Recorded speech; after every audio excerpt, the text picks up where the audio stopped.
What's going on, guys, and welcome back to another educational video. Today we are playing versus the new Hui champion, and I've played this matchup like 6 billion times, and I gotta say, as Syndra, it's pretty unplayable if the Hui is playing well.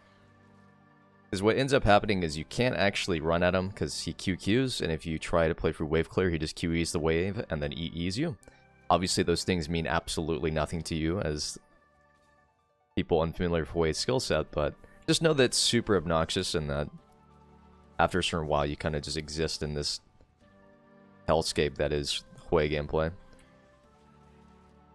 But the goal of Hui in every single matchup is to rush level 2 so he can get access to his WE, which is the auto enhancer thing that he currently has on.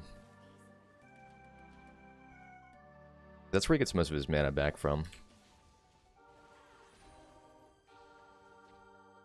At level 3, he gets access to his EE, which is basically a displacement that he can pull you back onto the fire path, and that'll proc his passive. So you either need to play completely off to the side to the point where you can't even get pulled into it, or you're going to make sure that you're just not even like risking it.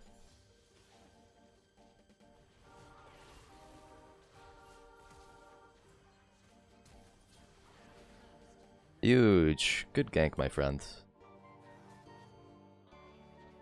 Of course, Hui's going to teleport back, but we need to go reset since we have so much cash money in our inventory. It would be an absolute shame to just sit here with this much money and not utilize it against a guy that we could just teleport back into. Now, the tragic news here is if I got that melee minion, there's a chance I could have came back with Lost Chapter. I might have to go in debt for boots instead. I'm going to sell Potion. Okay, so we're pretty much playing with a 40 AP advantage along with infinite mana, which is why doing tempo resets with teleport is so valuable. Because I could walk back to lane, I'd save TP, but I wouldn't be able to immediately apply pressure, which is what we want. Context. But wave still pushes towards me, so as long as I don't brick it by over hitting the wave too much, we should be fine in the long run. You know what? I'll just flash it. Because, like, if I get hit by that knock-up, I'm going to lose way too much HP, and it's going to make it hard for me to actually play the lane. So, I could definitely try to outplay it and dodge it, but it's easier to just make sure I don't make that huge mistake. Again, we have a lead, no reason to lose it just because we're egoing it. Okay, apparently Belveth is still behind me.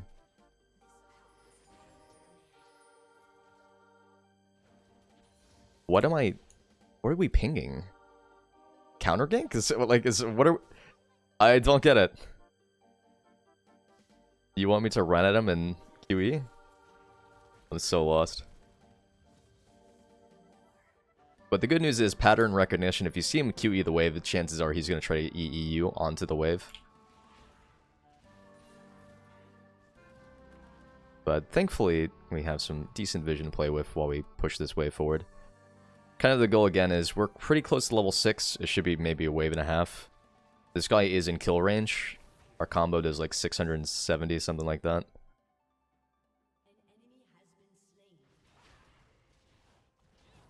So we just need to make sure we have enough mana, or we're going to hit 6 right when we go for the all-in. The guy has no flash, so we can definitely go for it.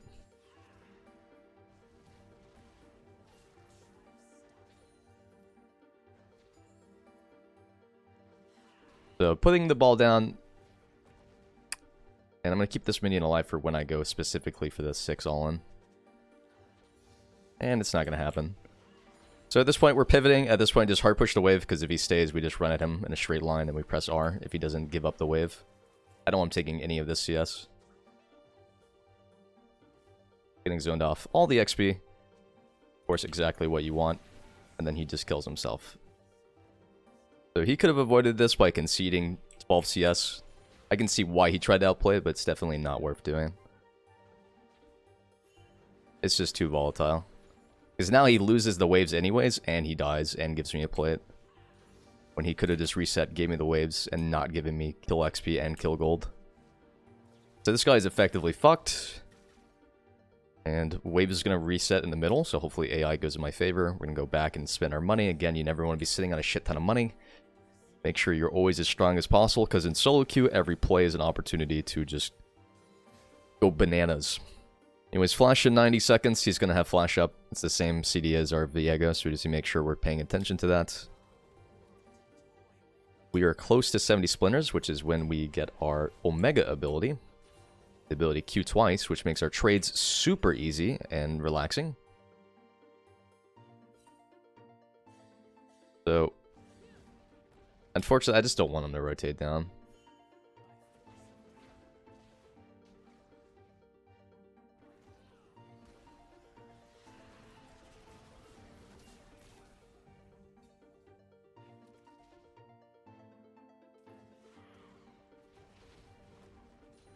Okay, now if he hits me with a QW, I actually die. Because he does have flash available. But if I hit a max range E in 4 seconds, it doesn't matter anyways. I'm going to set a ball on the floor, and that way I can just E off of it when he walks up. And that should be a kill.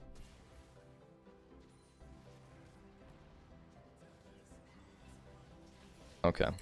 We'll take it. Fuck it. So the only actual answer here for Hui at this point is if you are in this situation, you have to build a Null Mantle, you have to build Merc Treads to disengage the Syndra Snowball. He can technically outrange and play through Wave Clear, but if he keeps giving me these QE angles, he's just going to keep losing. Very sad. Anyways, we have tier 2 boots now, so super move speed. Unfortunately, I didn't have the ability to buy straight up Leandri's. Tier 2 boots gives me super uptime on all my abilities, so I can just constantly look for damage. The issue is I don't get straight raw damage. Like, if I had Leandri's, my Wave Clear just goes Omega. Again, 11 seconds on my E cooldown is just way too low.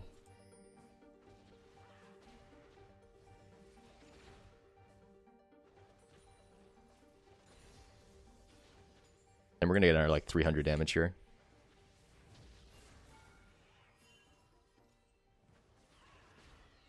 Oh, I think he's actually just straight up giving up. He's ruined my YouTube video, guys. I guess, you know what? Fuck it. I'm uploading this as I made a guy rage quit a game. I destroyed this guy in lane so badly that he gave up.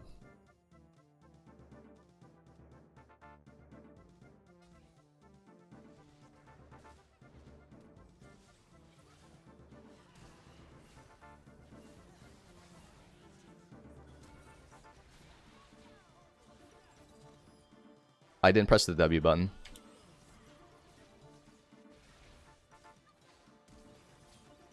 Oh! My Boosie. Alright, let's get out of here.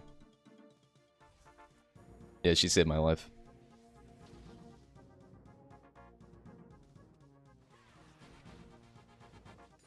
Alright, we're just gonna keep shoving it over and over. Game's not over until it's over, man.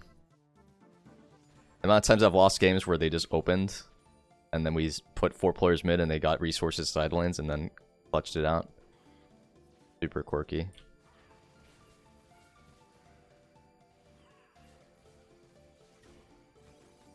Uh-oh. Hui is AFK. Welcome to the Hui experience, guys. I'm sure we can make a 6-minute video out of this. We know for a fact Belveth has to be on Wolves. Or top side of the map. None of her camps are up, so... Again, could just run straight bottom here. Put off the Ezreal.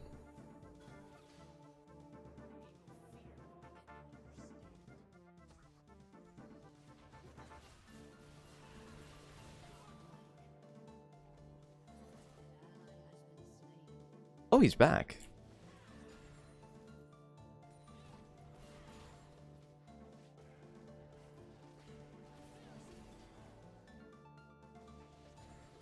So pretty much the only thing we gotta do here is make sure we don't give over a shutdown to anybody, because 700 gold is enough to make a huge difference.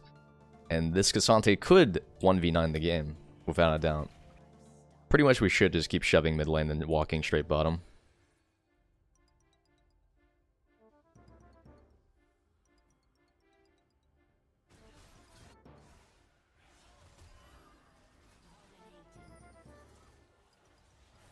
This is the added benefit of making the enemy bot lane rage quit.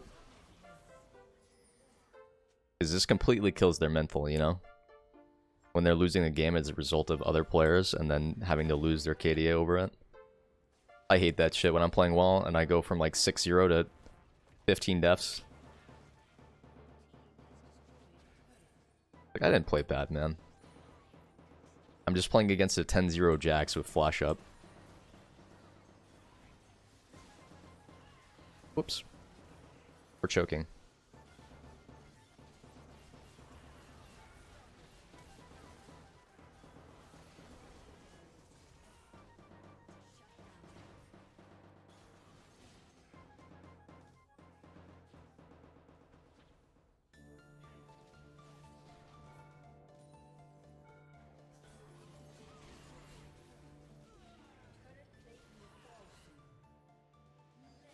This is ranked, correct? This is ranked. I'm gonna go pick up our Cosmic Drive, and we can just teleport back. If we need. Twink versus Twink, which one won?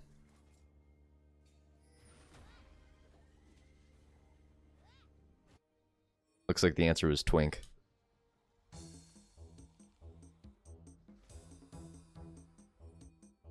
There's no way they make a comeback. Banned. Mods.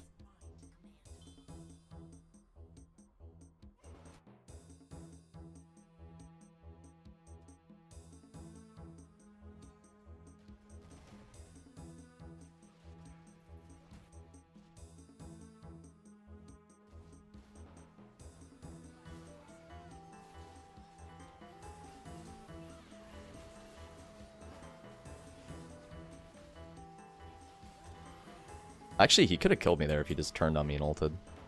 I took like 7,000 HP damage from towers.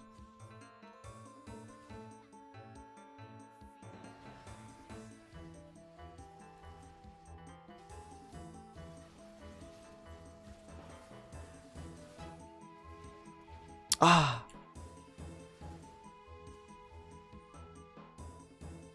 No way I die here. No way this is warded. Oh, I could have killed her right there. GG, thanks for watching, guys. Make sure to like and subscribe. Have a good one. Bye-bye.